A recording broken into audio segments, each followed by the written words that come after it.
Alright guys, today's the day. These guys are gonna go to the freezer camp and we're gonna go at it, try to make a couple of videos. I don't know how much we can show. I'd like to show everything so people can learn from it, because there's people out there that don't know how to butcher chickens or never have done it, and I can show them a lot of stuff. It's not very complicated, but for people that have never done it, it's not that easy. Right here is where we bring them on the block and boom boom, they go down there and lay around, and here we dip them in the water. And then we pull the feathers out right there. That's when they come up here. After they're all clean, they get dropped in water here. Here's where we're heating the water for dipping them and everything. And then water, you don't want it boiling hot, but pretty close. And then you want to dip them in here for about 30 seconds or so. And once you can pull it up like this, and that comes off easy, you go to the tail, and that kind of yanks out a little hard, but still comes out. Then they're done, and we pull them out. Well, we ended up doing 20 of them. We put 2 bag size in here. It's been in here for about a half hour, maybe a little more. And it's still floating a little bit. There we are. Alright, here's how we bag these chickens.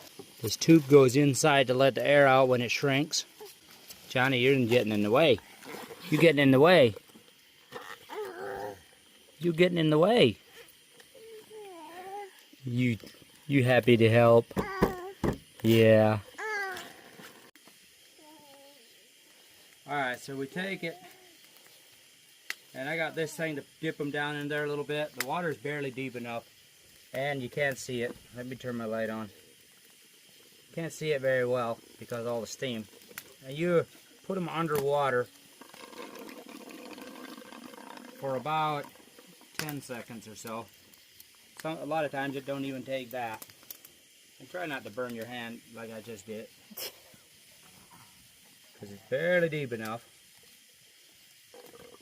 Hear that air coming out?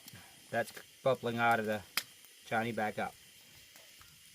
And right there, you have a beautiful shrunk right down on it.